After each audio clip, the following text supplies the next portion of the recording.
Hello class, তোমাদের প্রিয় channel ইও স্টাডি মাস্টারে সকলকে স্বাগত জানাই।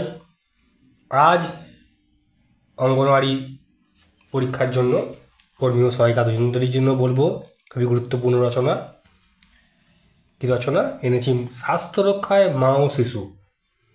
অনেকেই অনেক বলেছে যে মা ও শিশু সম্পর্কে বা তাদের স্বাস্থ্য সম্পর্কে কিছু রচনা দেওয়ার কথা।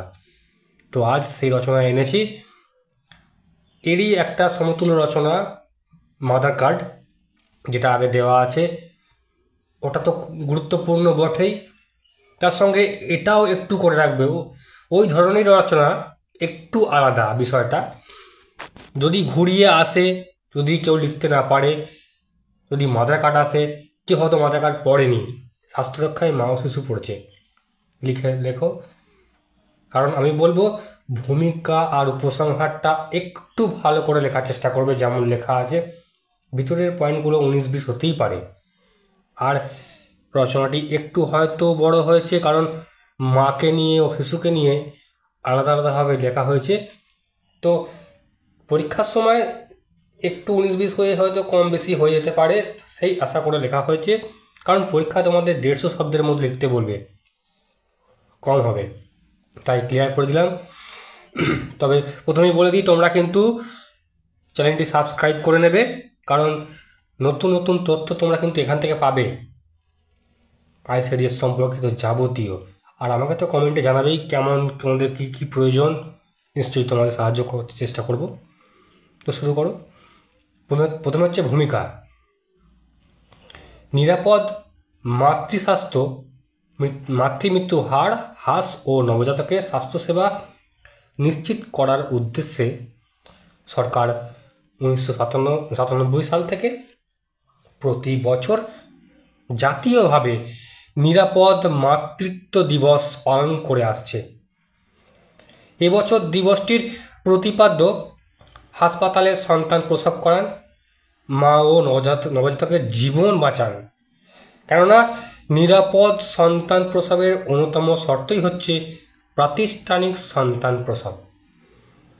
তোমরা যদি কোনো হসপিটাল যাও, সেখানে দেখবে অনেক জায়গাতেই লেখা আছে এই কথাটি, যে হাসপাতালে সন্তান প্রসব করান, নিরাপদ জীবন বাঁচান।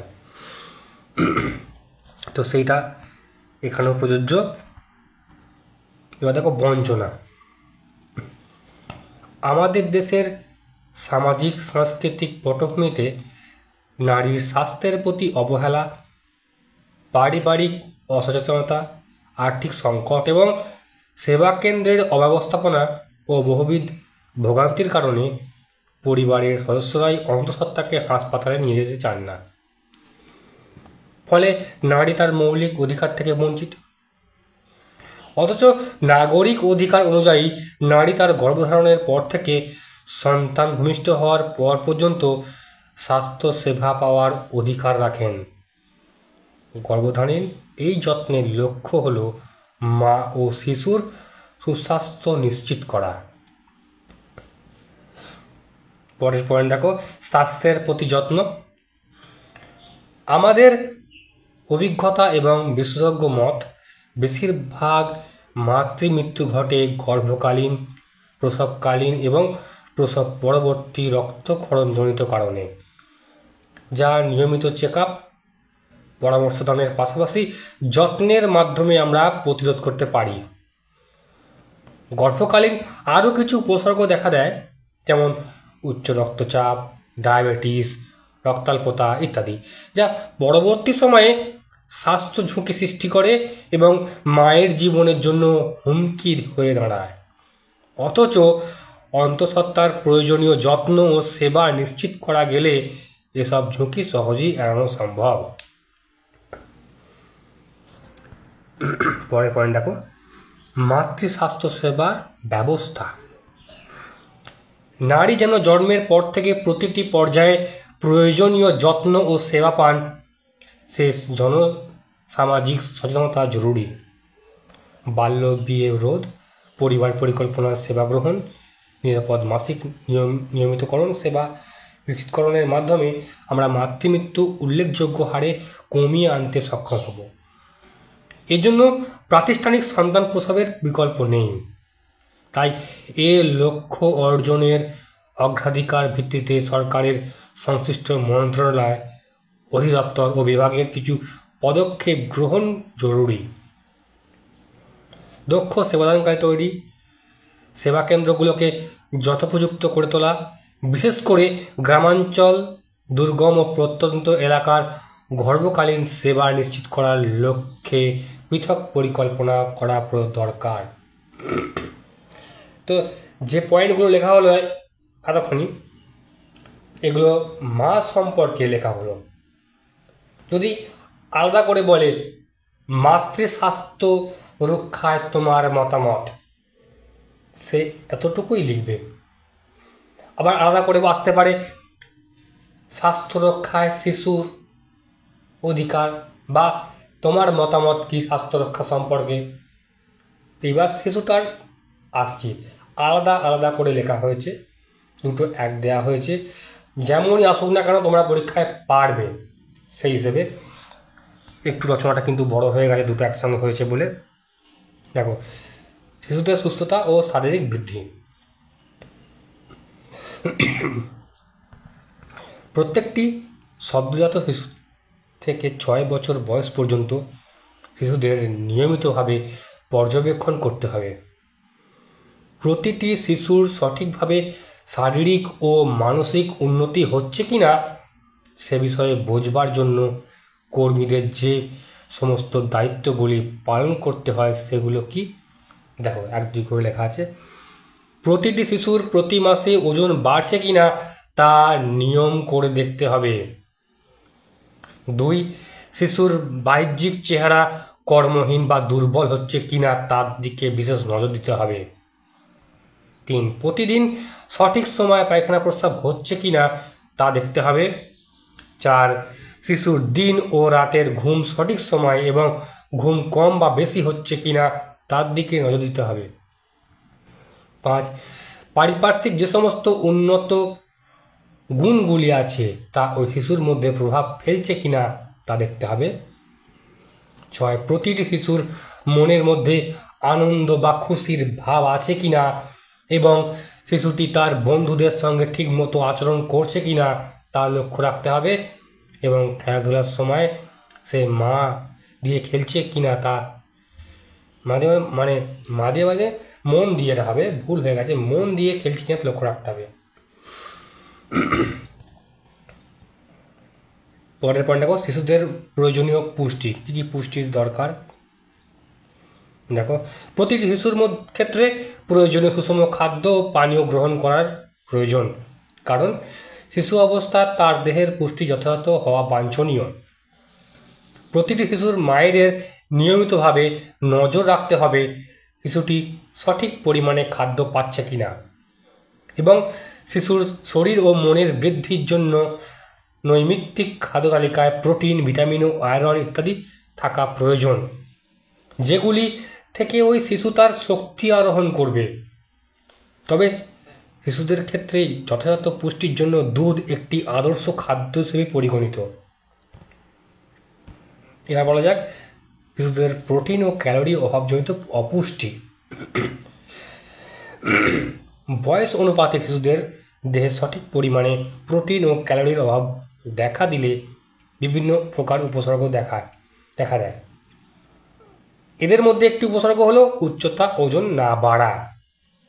এছাড়াও কতগুলি উপসর্গ দেখা যায়, সেগুলো হলো কী কী? 1, সঠিকভাবে মস্তিষ্কের বৃদ্ধি ও বিকাশ ঘটে না। 2, যে কোনো খাদ্য হজম করতে না পারা এবং ঘন ঘন পেট খারাপ হওয়া প্রোটিন ও ক্যালোরির একটি অভাবজনিত উপসর্গ।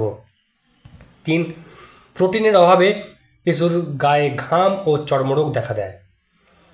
এছাড়া শরীরের চর্বি বা মেদ জমে না, শরীর সুস্বাস্থ্য হয় না, ফলে শিশুর সুস্থ সবল হয় না। যেমন আমরা বলি গুলমুলু হয়েছে, কিন্তু হয় না, কারণ রোগা জীর্ণ হয়ে থাকে। 4, প্রোটিন ও ক্যালোরিজনিত অপুষ্টির ফলে শিশু সবসময় কাঁদতে থাকে এবং কিছু খেতে চায় না, ফলে শিশুর ঠিকমতো বৃদ্ধি ব্যাহত হয়। 5, অপুষ্টির ফলে শিশুর মাথার চুল টানলে সহজে উঠে আসে, মানে চুলের গোড়া আলগা থাকে, মাথার চুল ক্রমশ কমতে থাকে। জল জমে শরীরের বিভিন্ন দেহকলায় রসস্ফীত ঘটে, সাত চামড়া শুকিয়ে রুক্ষ ও খসখসে হয়ে যায়। পরের পয়েন্ট দেখো, খাদ্যের অভাবে শিশুদের শরীরের বিভিন্ন রোগ আক্রমণ। এখান থেকে কিন্তু অনেক তোমাদের পয়েন্ট আসছে যেগুলো ছোট প্রশ্ন হিসেবেও আসতে পারে পরীক্ষায়। কী কী রোগ হতে পারে, কি কোন ভিটামিনের অভাবে কী কী রোগ হয়, সেগুলো কিন্তু আলাদা করে আসতে পারে, এগুলো ভালো করে খেয়াল রাখা দরকার। দেখো, খাদ্য তালিকায় কিছু কিছু উপাদান অবশ্যই জানা থাকা প্রয়োজন, যার ফলে আমাদের শরীর সুস্থ ও কর্মক্ষম হয়। এই সমস্ত উপাদানগুলি হলো প্রোটিন, ভিটামিন, কার্বোহাইড্রেট, স্নেহ পদার্থ এবং খনিজ লবণ। শরীরের মধ্যে এই সমস্ত খাদ্য উপাদানগুলি যথাযথভাবে না থাকলে বিভিন্ন প্রকার রোগ আমাদের আক্রমণ করে। এই উপাদানগুলির অভাবে যে সমস্ত রোগ তাদের দেহে আক্রান্ত হচ্ছে সেগুলো হলো অন্ধত্ব, রাতকানা, ম্যারামাস, কোয়াশিয়কর, রক্তাভাব ইত্যাদি। প্রোটিন ও ক্যালোরির অভাবে শিশুদের মধ্যে কোয়াশিয়কর ও ম্যারামাস এই দুটি ব্যাধি বেশি সংক্রমিত হয়। বলে দেওয়া হলো কোন কোন কিসের অভাবে কী কী রোগ হয়। শিশুদের খাওয়ানো, কখনো কখনো দেখা যায় শিশুরা নিয়মিত বা পরিমাণ মতো খাদ্য গ্রহণে অনিচ্ছা প্রকাশ করছে। এই সময় শিশুদের বৃদ্ধির জন্য মায়েদের নিজেদের খাদ্যের প্রয়োজন সম্পর্কে ওয়াকিবহাল থাকতে হবে। শিশুদের খাওয়ানোর পদ্ধতির উপযুক্ত কিছু নির্দেশ দেওয়া হলো নিচে, দেখো ভালো করে। এক শিশু খেতে অনিচ্ছুক হলে একসাথে বেশি পরিমাণ খাওয়ার না খাইয়ে ওই একই পরিমাণ খাদ্যকে বারে বারে খাওয়ানোর চেষ্টা করা উচিত। 2, একটি শিশুকে কমপক্ষে দিনে 4 বার থেকে 5 বার খাওয়ানো উচিত। শিশুর বয়স বাড়ার সঙ্গে সঙ্গে তার খাদ্যের পরিমাণও বাড়বে এবং তাকে খাদ্য মানে কি শস্ত্র হয়ে গেছে, মানে অস্ত্রটা নয়, এটা সমস্ত রকম খাদ্য খাওয়ানোর চেষ্টা করতে হবে। 4, যদি কোনো শিশু নতুন খাদ্য খেতে অনিচ্ছুক হয় তাকে জোর করে না খাওয়ানোই ভালো, কয়েকদিন পর আবার চেষ্টা করা উচিত। শিশুকে তার পছন্দ মতো খাবার দেওয়া উচিত, কিছু লক্ষ্য রাখতে হবে ওই খাদ্য তার শরীরের উপযুক্ত কিনা। এইভাবে নিয়মমাফিক খাওয়ালে এবং শিশুর মায়েরা সঠিকভাবে শিশুর ও নিজের শরীরের দিকে নজর দিলে দুজনেই সুস্থ ও সবল থাকবে। চোখের যত্ন, আমাদের দেহের 5টি ইন্দ্রিয়ের মধ্যে সবচেয়ে গুরুত্বপূর্ণ ইন্দ্রিয় হলো চোখ। প্রত্যেক মায়েদের উচিত তার শিশুকে ছোটোবেলা থেকে স্বাভাবিক সুস্থ রাখতে সঠিকভাবে চোখের যত্ন নেওয়া। শিশুর পক্ষে নিজের সমস্যা প্রকাশ করা অসম্ভব, তাই মাকে তার সন্তানের প্রতি একটু বেশি করে নজর দিতে হবে। শিশুর চোখের যত্ন কতগুলি পদ্ধতি আছে, সেগুলো কি 6 মাস অন্তর প্রতিটি শিশুকে একবার ভিটামিন A ক্যাপসুল খাওয়ানো উচিত। সর্বদা শিশুর চোখ পরিষ্কার পরিচ্ছন্ন রাখা দরকার। নিয়মিতভাবে শিশুকে শাকসবজি খাওয়ানো উচিত, কারণ শাকসবজি খেলে চোখের দৃষ্টি বাড়ে, তবে এক্ষেত্রে ডাক্তারবাবুর পরামর্শ নেওয়া উচিত। জন্মের পর শিশুর চোখের ভেতর যদি কোনো ছাপ বা অন্য কোনো সমস্যা দেখা দেয় তাহলে অবশ্যই একজন চক্ষু রোগ বিশেষজ্ঞকে দেখানো উচিত। পরবর্তীকালে শিক্ষাজীবন শুরু হলে পড়াশোনার সময় স্বাভাবিক আলোর শিশুর পড়তে বা লিখতে কোনো অসুবিধে হচ্ছে কি না তা শিশুর মাকে অবশ্যই লক্ষ্য রাখতে হবে। তো শিশু আর মাকে একটু একটু করে লেখা হলো। শিশুটা হয়তো একটু বড় হয়েছে, যদি থাকে তোমরা কিন্তু একটু এতগুলো পয়েন্ট, যেমন 4টে 5টা 6টা 7টা করে দেওয়া আছে, একটু ছোটো ছোটো করে লিখে দেবে, অসুবিধা হবে না। কারণ পরীক্ষার সময় অত ডিটেলে মনেও হয়তো থাকে না সকলের, পোষা মারে আসি। যদিও অঙ্গনওয়াড়ি কর্মীরা মা ও শিশুদের এই সব গুরুত্বপূর্ণ তথ্যগুলি কখনো কখনো নিজেরা সংগ্রহ করতে পারে না, সেক্ষেত্রে সংশ্লিষ্ট শিশুর মায়েদের অথবা শিশুর অভিভাবকের ওপর নির্ভর করতে হয়। প্রয়োজনে অঙ্গনওয়াড়ি কর্মীরা এইসব ব্যাপারে শিশুদের মায়েদের প্রাথমিক কিছু গুরুত্বপূর্ণ পরামর্শ দিতে পারেন। প্রতি শিশুর মায়েরা নিজের যত্ন ও মন দিয়ে শিশুর যত্ন করলে, নিজেদের দায়িত্ব পালনের ক্ষেত্রে সহযোগিতার হাত বাড়িয়ে দিলে প্রতিটি মা ও শিশুই সুস্থ, স্বাভাবিক এবং শারীরিক বৃদ্ধিসম্পন্ন হয়ে উঠবে। আগেও বলেছি, আবারও বলছি, ভূমিকা উপসংহার কিন্তু একই রকম লেখার চেষ্টা করবে, কারণ বেশিরভাগ পরীক্ষক যারা খাতা দেখেন এক্সামিনাররা, তারা কিন্তু ওই দুটো ভালো করে দেখার চেষ্টা করে, আর ভেতরের পয়েন্টগুলো জাস্ট দেখে নেয় কী কী লিখেছে পয়েন্ট। তো এইভাবে তোমরা রচনা লিখবে, অবশ্যই তোমরা 15-15 পাবে। যদি ভালো লাগে থাকে রচনাটি, নিশ্চয়ই তোমরা লাইক শেয়ার করছোই। আর যারা এখনও সাবস্ক্রাইব করো না, তাদের ঘরে বলবো সাবস্ক্রাইব করে নাও। তোমাদের যা লাগবে তথ্য আমাকে নিশ্চয়ই জানাবে, আমি সেগুলো তোমাদের দেওয়ার চেষ্টা করব। ধন্যবাদ।